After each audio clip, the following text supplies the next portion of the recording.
इस टॉपिक में बेटा हम एक डायपोल को नॉन यूनिफॉर्म इलेक्ट्रिक फील्ड में रख दिया है और हमें इस डायपोल पे फोर्स निकालनी है। ये इलेक्ट्रिक फील्ड नॉन यूनिफॉर्म है, तो आपको दिख रहा है कि जो माइनस क्यू चार्ज है यहाँ पे फील्ड लाइंस पास पास हैं, तो इलेक्ट्रिक फील्ड का मैग्नीट्यूड यहाँ पे ज़्यादा है और ये जो प्लस क्यू चार्ज है यहाँ पे फील्ड लाइंस दूर दूर हैं, तो इलेक्ट्रिक फील्ड का मैग्नीट्यूड यहाँ पे कम है। तो यहाँ पे इम्पॉर्टेंट ये है कि हम जैसे जैसे इलेक्ट्रिक फील्ड की डायरेक्शन में जा रहे हैं, देखो आप, तो इलेक्ट्रिक फील्ड कम हो रही है, यहाँ पे ये हो रहा है। दूसरी बात कि दोनों जो चार्जेस हैं डायपोल के, उनके बीच की दूरी dr है, तो जो डायपोल मूवमेंट होगा p वो होगा q इंटू dr। ठीक है, ये डायपोल मूवमेंट हो जाएगा यहाँ। अब हम अगर देखें कि फोर्स किस पे किधर लगेगी, तो जो माइनस क्यू चार्ज है उस पर फोर्स पीछे लगेगी। पीछे क्यों लगेगी? क्योंकि जो ये फोर्स है ये नेगेटिव चार्ज पे लग रही है, इसलिए पीछे लगेगी, और प्लस क्यू चार्ज पे यही फोर्स लगेगी आगे। ठीक है, तो ये आगे इसलिए लग रही है फोर्स आगे क्योंकि पॉजिटिव चार्ज है, और क्योंकि आपको दिख रहा है कि F1 जो होगा, F1 होगा मैग्नीट्यूड में Q इंटू ई और F2 होगा मैग्नीट्यूड में Q into E minus D E. तो बड़ा फोर्स F1 है, तो नेट फोर्स हो जाएगा F1 माइनस F2। ठीक है, तो नेट फोर्स यहाँ पे Q common, E minus E plus D E. ठीक है, तो नेट फोर्स हो गया Q into E into D E,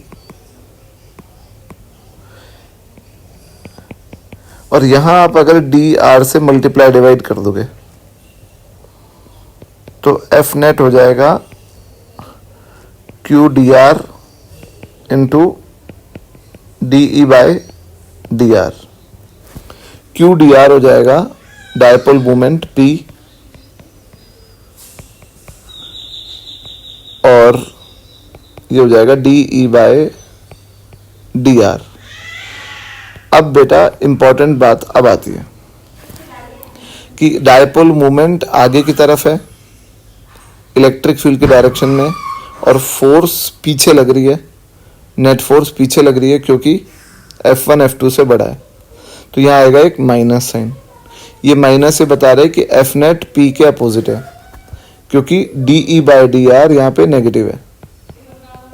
D E bye D R is negative. सोचो आप कि जैसे जैसे आप इलेक्ट्रिक फील्ड की डायरेक्शन में चल रहे हो तो इलेक्ट्रिक फील्ड कम होती जा रही है, तो इसलिए फोर्स और डायपोल मोमेंट अपोजिट होंगे।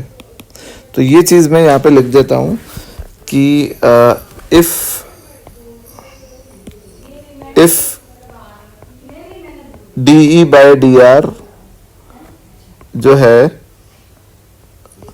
वो अगर पॉजिटिव आएगा तो ये एक्सप्रेशन हो जाएगा F is equal two plus P into D E bye D R, which means कि इफ, मैं लिख देता हूँ ये, if electric field decreases on moving in the direction of field, then force acts in the opposite direction of dipole moment and vice versa। यानी अगर हम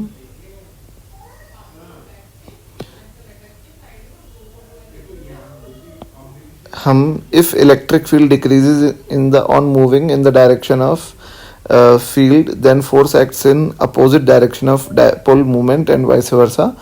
मतलब कि अगर इलेक्ट्रिक फील्ड की डायरेक्शन में चलने से कम हो रही है तो फोर्स और डायपोल मूवमेंट अपोजिट होंगे, और अगर इलेक्ट्रिक फील्ड की डायरेक्शन में चलने से बढ़ रही है तो फोर्स और डायपोल मूवमेंट सेम डायरेक्शन में होंगे. ठीक है बच्चों, तो अब ये टॉपिक लास्ट टॉपिक था. अब हम डायपोल के ऊपर क्वेश्चंस का पैकेज लेके आएंगे. Thank you.